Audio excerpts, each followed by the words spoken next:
Good afternoon. Joining me today from the Maryland Department of Health are Secretary Dennis Schrader and Deputy Secretary for Public Health, Dr. Jinlene Chan. Today marks 419 days since we confirmed the first cases of COVID-19 and declared a state of emergency in Maryland in response to the worst global pandemic in more than a century.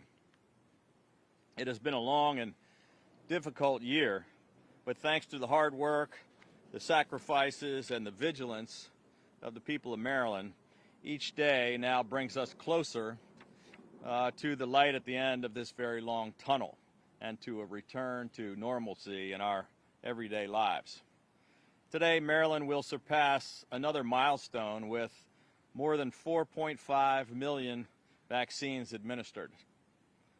We have now vaccinated nearly 85% of all Marylanders over the age of 65, and more than 60% of all Marylanders 18 years and older.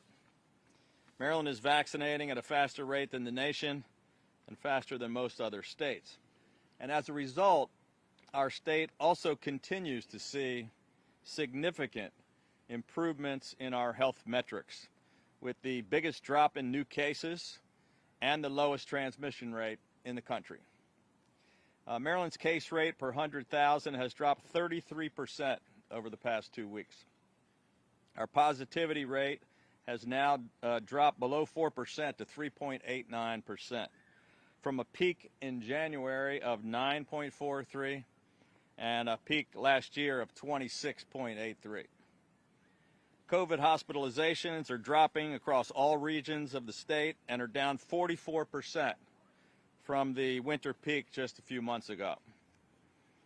We continue to conduct COVID surveillance testing at one of the highest rates in the country and sequencing for coronavirus variants at one of the highest rates in the world, allowing us to quickly track, trace, and stop emerging outbreaks. With these consistent improvements in our health metrics, declines in hospitalizations, positivity rate, transmission rate, and our incredibly fast pace of vaccinations, today we are able to take additional actions to continue our health and economic recovery. Today, I'm announcing that effective immediately, we are lifting the outside mask mandate. Masks and face coverings are no longer required outdoors in the state of Maryland. Lifting this emergency order is in line with the new CDC advisory guidance yesterday regarding masking, and it follows the advice of our team of public health experts, as well as the advice of national health leaders, including Dr. Anthony Fauci, Dr. Robert Redfield, and Dr. Scott Gottlieb, among others, all of whom agree that the risk of transmission outdoors is very low, especially for those who've been vaccinated. Although it is no longer a state mandate, if you are not yet vaccinated, public health experts still strongly recommend that you immediately get vaccinated, and that until you do, that you should continue to be cautious and continue to wear masks, especially when you cannot be physically distanced. Face coverings are still required for Marylanders at all large ticketed venues, as well as indoors at all public and private businesses across the state and when using public transportation. Effective this Saturday, May 1st, all restrictions will be lifted for outdoor dining. Standing service may resume outdoors at bars and restaurants, and all restrictions related to outdoor dining capacity and distancing will be lifted. For the time being, until more people are vaccinated, seated service and physical distancing requirements will remain in place indoors at bars and restaurants across the state, and individuals who are not vaccinated should continue to be careful. As we have stressed from the very beginning, outdoor activity is much safer than inside activity. And as the weather gets warmer, we're encouraging Marylanders to move as much of their activity as possible to outdoors. As our vaccinations continue to expand and our health metrics continue to improve, we expect to be able to take additional actions in the weeks ahead and to a return to a sense of normalcy.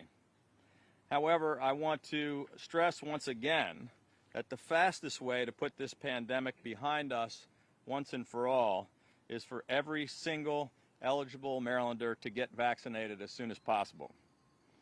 As I have been saying for months, that we will hit a point where we are no longer constrained by supply, and thanks to the 11,400 people working on this massive effort around the clock and all the Marylanders who've been following the public health experts to go out and get vaccinated, we have now reached that point, and we are now entering the next phase of our vaccination campaign. To make the vaccine as easily accessible as possible to everyone everywhere, our more than 3,000 points of distribution have now been expanded to 611 pharmacies and over 200 doctors' offices. Our Equity Task Force has now completed over 200 missions and is adding dozens of clinics each week, including a clinic they'll be opening at Morgan State University on Friday. We have 12 mass vaccination sites open and fully operational all across the state, and our 13th and final site in Howard County is opening Friday at the mall in Columbia and is anticipating a record opening day of 1,000 vaccinations. To make it even easier to get vaccinated, beginning Saturday, May 1st, we are transitioning to direct scheduling for all the mass vaccination sites. At the end of the day tomorrow, we will no longer require any pre-registration. By the end of the day Friday, everyone that has been in our system as a pre-registrant will have already been contacted for an appointment. So beginning Saturday, all eligible Marylanders will be able to go online and immediately book an appointment by visiting covidvax.maryland.gov or by calling the state's multilingual vaccination support center at 1-855-MD-GO-VAX. If you prefer, you'd rather avoid the appointment process altogether, it is now possible to just walk up or drive through at 9 of our mass vaccination sites. You'll be able to immediately get vaccinated without an appointment. If you require additional assistance in getting vaccinated, especially if you are homebound or need transportation through our No Arm Left Behind initiative, you can contact our call center, provide your information, and we will directly connect you with a vaccinator. In addition, we are reserving large blocks of appointments for university students and major employers across the state. All college students in Maryland are encouraged to begin the vaccination process immediately here in Maryland, even if you may end up getting your second shot in your home state. If you have already been vaccinated, thank you for doing your part, and please encourage your friends and family to immediately get vaccinated as well.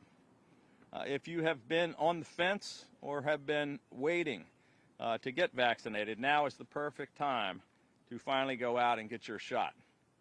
These vaccines are safe, they're clearly effective, and they're widely available everywhere across our state. If you're an individual who does not intend to get vaccinated, we want to make sure that you understand that you are still in danger of hospitalization and death. Unvaccinated people, including younger people, are continuing to be hospitalized. With a vaccine, you are much safer now, but without a vaccine, you continue to be at risk. After all we've been through over the last year, I know that Marylanders are very eager to return to normal. I know that I am. But please remember that we're all truly in this together, and if we can pull together just a little while longer, together we will bring this pandemic to an end. With that, we'd be happy to take some questions. Governor, you talked about the mask order. Do local governments have the authority to keep stricter outdoor mask guidelines than the state? The state law always has given local governments the ability to have stricter. They can't ignore the state requirements, but they can always be stricter. I wouldn't advise that because this is the advice of the CDC and the state. Governor Hogan, I just wanted to clarify that you're rescinding the old order, but does that mean if you're not vaccinated, it's halted?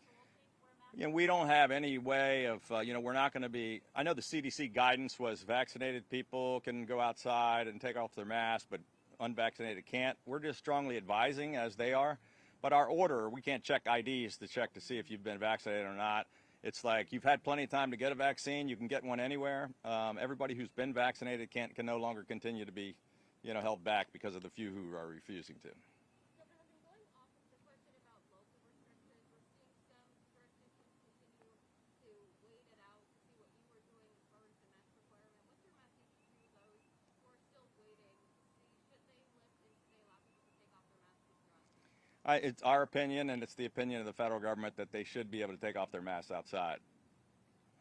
Governor, you talked about the fact that there will be perhaps future reductions in restrictions.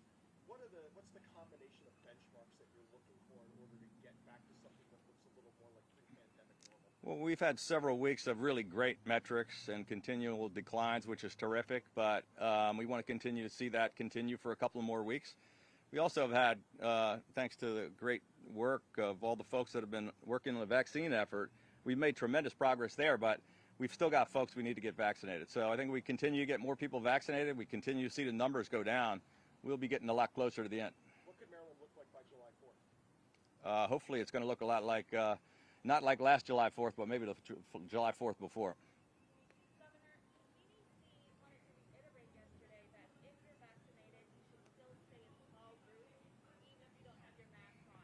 Is that something that you'd like to reiterate to Marylanders? Because if they hear that the mask mandate is wrong, they may think, take it off even in big groups. If you're together with a group that is all vaccinated, there's very little to no risk, especially if you're outside. But unfortunately, not everybody is. So you have to be really careful if you're going to meet in large groups. If the folks that are not vaccinated are still at risk. Governor, are we at the point now where the supply is outpacing the demand? Not yet, but I said we've now entered that new phase. I said we would get to that point where right now the demand is sort of matching the supply, but very soon, I mean, we're starting to get to the point where, we've been talking about this since January, that originally we had huge demand, no supply. The supply started to catch up. We built the infrastructure, and we've been cranking 4.5 million shots. And now that when you hit 85% of people over 65, we're running out of people. We're trying to find them where they are. They're not going to mass vac sites.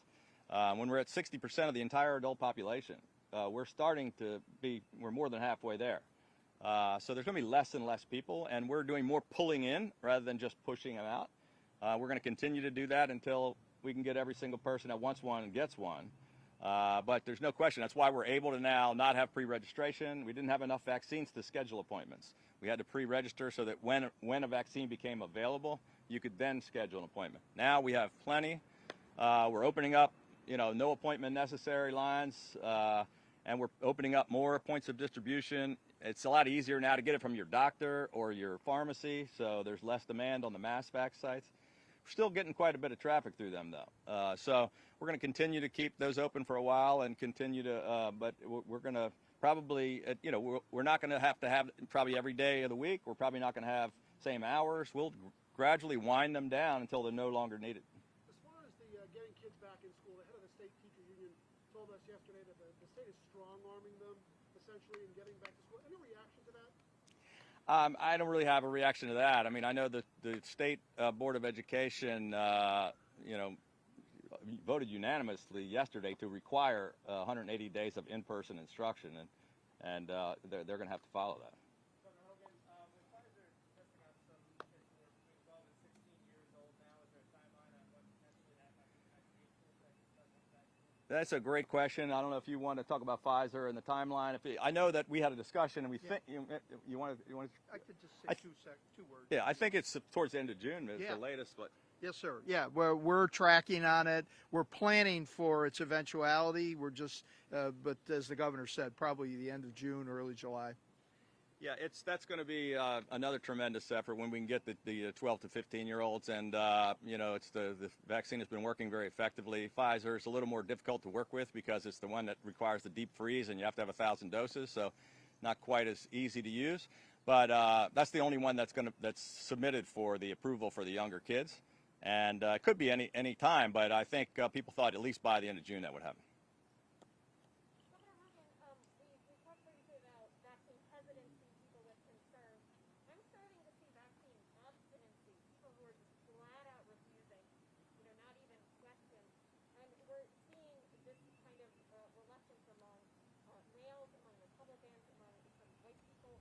your message to those people who currently have zero plans for zero restrictions? Well, we have, again, we're not experiencing the same problem that they are in most parts of the country. We have, one of the best vaccination rates.